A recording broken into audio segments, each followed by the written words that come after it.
नमस्कार दोस्तों, स्वागत है आपका आप ही के चैनल ग्रीन ट्रेडर में एक बार फिर से। एंड एनालिसिस करेंगे दोस्तों टाटा स्टील का। मेरे को बहुत वीडियो आई हुई है और इसमें काफी लोग लॉन्ग टर्म के लिए इन्वेस्टेड भी हैं। ठीक है, काफी पैसा लगा के बैठे हैं और लॉन्ग टर्म का व्यू जाना, तो लॉन्ग टर्म तो कोई चिंता करने की जरूरत नहीं है दोस्तों। कंपनी ने बहुत बढ़िया किया है। मेरे को अभी भी याद है मार्च में 2020 मार्च में जो गिरावट आई थी, टाटा स्टील 250 के आसपास ट्रेड कर रहा, अभी तक याद है। ठीक है, देखो अच्छी कंपनी है ना, सीमेंट की अच्छी कंपनी है, आपकी स्टील सेक्टर की कोई बढ़िया कंपनी है। जैसे यहाँ पे आप अंबुजा सीमेंट मेरे को अच्छा लगता है। वैसे तो कोई टक्कर ही नहीं है अगर आप अल्ट्राटेक की बात करते हैं। ठीक है, अल्ट्राटेक की स्टील में टाटा स्टील। अरे भैया, इंडिया की ग्रोथ की स्टोरी लिखी जाएगी सीमेंट एंड स्टील सेक्टर से। इतना इंफ्रास्ट्रक्चर डेवलप होना बाकी है, तो बिंदास कोई लॉन्ग टर्म के लिए बाय है, उसको तो घबराने की जरूरत है नहीं। ठीक है, मैंने आपको यह भी क्लियर करके बता दिया। अब थोड़ा टेक्निकल की बात कर लेते हैं कि भैया गिर रहा है, कहां तक गिर सकता है, ऊपर जाएगा तो कहां से इसके ब्रेकआउट आने के चांसेस हैं।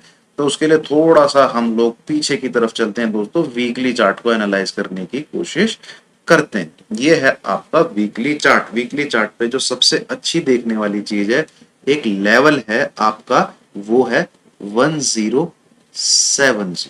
अब इस लेवल की अहमियत है 1070। आपको जो ये लाइन दिख रही होगी, मैं पहले नीचे वाली लाइन को हटाता हूं ताकि आपको अच्छे से सिर्फ इसी लेवल का सिग्निफिकेंस समझ में आए कि इसका मतलब क्या है।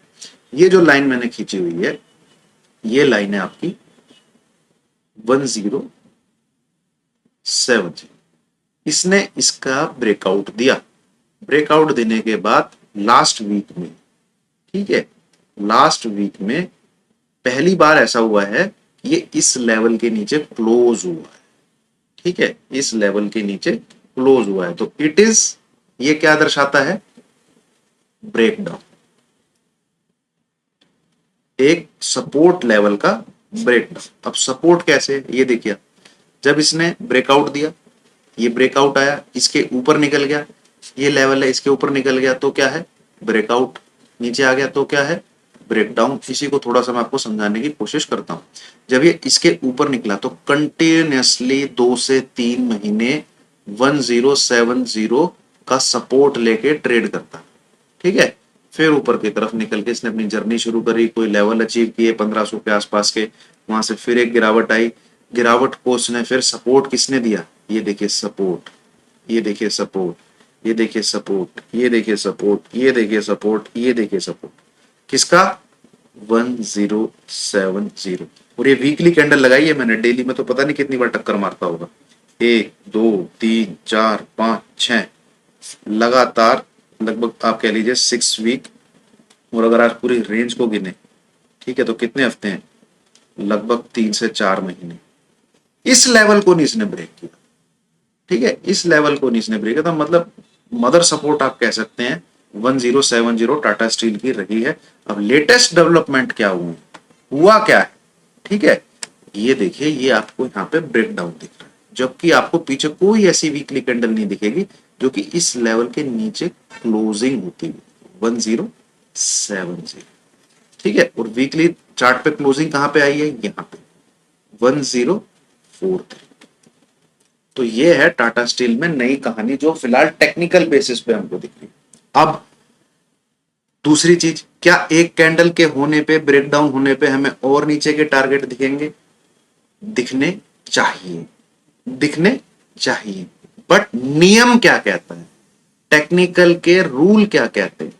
ये आपका ब्रेकडाउन। ठीक है, समझिए। कंफर्मेशन कब आएगी? समझिए, पहली कैंडल हमेशा ब्रेकडाउन ब्रेकआउट को दिखाती है, कंफर्मेशन सेकंड कैंडल दिखाती है। ये रट लीजिए, समझ लीजिए इस चीज को। ठीक है, पहली कैंडल, जी हां, ब्रेकडाउन हो गया है। कंफर्मेशन सेकंड कैंडल, मतलब नेक्स्ट वीक की कैंडल इसके नीचे क्लोज होती है, तब ब्रेकडाउन कंफर्म हो गया। तब नीचे के लेवल के लिए हम 90% एक्यूरेसी सोचकर, एंटीसिपेट करके, ठीक है, 100% कुछ नहीं है मार्केट में, एंटीसिपेट कर 1070 के अबव एनी क्लोजिंग का एसएल लगाकर टाटा स्टील में नीचे के टारगेट के लिए सेल कर सकते हैं एज पर लेवल जो हमें चार्ट दिखाएगा। तो ये तो है भैया टाटा स्टील की नई कहानी। दूसरी चीज, ये कैंडल यहां क्लोज हुई है, बट अगले ही वीक में ये ऊपर जाके ऐसे क्लोजिंग आ जाती है, ग्रीन कैंडल बन जाती है, then it will be called as a fake break down. Technical के उसमें क्या बोला जाएगा इसको, फेक ब्रेकडाउन। जैसे कि फेक ब्रेकआउट आते हैं, ऐसे ही इसको बोला जाएगा फेक ब्रेकडाउन, कि भैया एक वीक आया बट अगले वीक में अंदर घुस गए। इसलिए कंफर्मेशन आनी बहुत जरूरी है। अब मंडे टू फ्राइडे के लिए हमें टाटा स्टील को ट्रेडिंग पर्पज से यूटिलाइज कैसे करना है, तो आइए उस चीज की हम लोग जांच पड़ताल करते हैं। सबसे पहली बात, नीचे यहां पे आपको दिख रहा होगा, सॉरी दोस्तों ये मेरा डॉग है जिसकी बीच में आपको आवाज आती रहती है खराटों की ठीक है। अगला पड़ाव है इसका, अगर जो इसकी ये लो टूटता है, ठीक है, तो अगला पड़ाव है इसका ये, और ये लेवल है 950। बहुत भागा है भैया टाटा स्टील। 950 के नीचे अगर जाता है तो है 840, और 840 के भी नीचे जाता है। अब मैं ये कह नहीं रहा हूं जाएगा, मैं आपको सिर्फ सपोर्ट बता रहा हूं, वो है 740।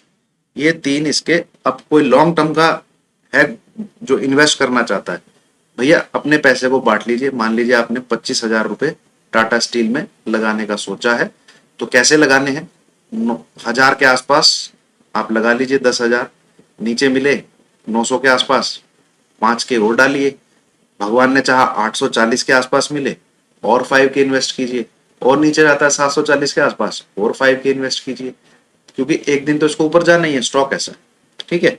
ये नीचे के मैंने सपोर्ट लेवल मार्क किए हैं, ये देखने को कैसे मिलेंगे समझिएगा, ध्यान से समझिएगा, ठीक है। मैं क्या बताना चाह रहा हूं उसको समझिएगा। ये जो लो लगा है 990 का, ये ब्रेक होगा तो डेफिनेटली आपको 940 के आसपास टाटा स्टील देखने को मिलेगा। 940 क्लोजिंग बेसिस पे टूटता है अगर नीचे की तरफ, तो डेफिनेटली आपको 850 के आसपास टाटा स्टील देखने को मिले। अब मैं इससे ज्यादा नीचे की बात नहीं करता हूं, जिस जो मैं तरीका बता रहा हूं उसी प्रकार से आपको नीचे के टारगेट देखने को मिलेंगे अगर ये ब्रेकआउट होते हैं। तो पोजिशनल प्लेयर इस चीज के लिए ध्यान रखे। अब आ जाते हैं हमारा जो असल मुद्दा है, भैया मंडे टू फ्राइडे के बीच में क्या करना है, मतलब 30 मई से लेके 3 जून, 30th ऑफ मई से लेके 3rd ऑफ जून के बीच में हम टाटा स्टील में क्या ट्रेड ले सकते हैं। तो सबसे पहली बात, ये तो समझदार लोगों को समझ में आ ही गया होगा कि भैया बाय साइड का ट्रेड जब तक नहीं लेना है जब तक 1070 के ऊपर क्लोजिंग ना आ जाए, क्योंकि ये लेवल की क्या अहमियत है ये मैंने आपको अभी अभी समझाया, ठीक है। और 2 दिन से आपने देखा होगा 1070 के ऊपर जा नहीं पा रहा। जो चीज सपोर्ट का काम करती थी, जो चीज सपोर्ट का काम करती थी, वही चीज अब रेजिस्टेंस का काम करे, ठीक है। तो बाय जब तक ना करें जब तक 1070 के ऊपर निकले ना, जब तक इस लेवल के ऊपर ट्रेडिंग ना करें। ये देखिए, जब तक इसके ऊपर ट्रेडिंग ना करे जब तक आपको बाय का तो सौदा लेना ही नहीं है। सेल कर सकते हैं आप जैसे ही इंट्राडे बेसिस पे 1040 ब्रेक होता है, सॉरी 1040 का लेवल नहीं है, ओए क्या खराटे ले रहा है, मेरी वीडियो खराब कर रहा है, सॉरी दोस्तों, 1030 ब्रेक होता है, एसएल रहेगा आपका 1044, टारगेट आपके रहेंगे पहला ये लेवल, मैं निकाल के दिखा देता हूं आपको, दूसरा ये लेवल और तीसरा 990। तो हम एक बार देख लेते हैं कितने इंट्राडे बेसिस के टारगेट लेंगे। 1015 आपका पहला टारगेट है, दूसरा टारगेट आपका 1005 और तीसरा टारगेट आपका 990। ये लेवल टूटता है तो फिर आपको डेफिनेटली 950 देखने को मिलना चाहिए। 90% हम एंटिसिपेट कर सकते हैं कि 990 अगर टूट के ट्रेडिंग होती है तो 950 के आसपास टाटा स्टील जाएगा। तो फिलहाल कुल मिला के कहानी ये है, मंडे टू फ्राइडे के बीच में 1070 अगर नहीं ब्रेक होता तो हमको टाटा स्टील नीचे की तरफ जाता हुआ ही मिलेगा, या फिर ऐसे कहीं कंसोलिडेशन टाइप कैंडल ही बनती रहेगी। सेल 1030 के नीचे ही करें, टारगेट 990 तक के आपको देखने को मिलेंगे। ये ब्रेक होता है तो एक मोमेंटम ट्रेड मिलेगा, जो कि आपको 940 950 तक लेके जाएगी। तो मंडे टू फ्राइडे के बीच में 5 दिन के लिए यही कहानी है टाटा स्टील की। वीडियो पसंद आई हो दोस्तों, टेक्निकल समझने को मिला हो, सीखने को मिला हो, कुछ लर्न करने को मिला हो, तो प्लीज लाइक कीजिएगा, शेयर कीजिएगा, चैनल को सब्सक्राइब कीजिए। Thank you very much. Trading बहुत आसान है अगर आप आलतू फालतू की ट्रेडिंग नहीं करते। ठीक है, अगर आप बिना मतलब की आलतू फालतू की ट्रेडिंग करते हैं तो आप सट्टा बाजारी कर रहे हैं। ठीक है, क्योंकि आपकी प्लानिंग कुछ नहीं है, आपने कोई गेम प्लान नहीं बनाया, आपने कोई लेवल नहीं निकालने, आपने कोई एसएल नहीं लगाया, तो आप सट्टा बाजारी कर रहे हैं, आलतू फालतू ट्रेडिंग कर रहे हैं, तो ठुकोगे भाई। ठीक है, और ऐसे अगर ट्रेडिंग करके सोचोगे ठुकोगे भी तो एसएल ही हिट होगा। ठीक है, आप मार्केट में सस्टेन करोगे और 10 में से 6 के आपके टारगेट आ जाते हैं और 4 के एसएल हिट होते हैं, तो भी आप बढ़िया ट्रेड कर रहे हो, आप नेट बेसिस प्रॉफिट में ही रहोगे। ठीक है, चलिए, थैंक यू वेरी मच।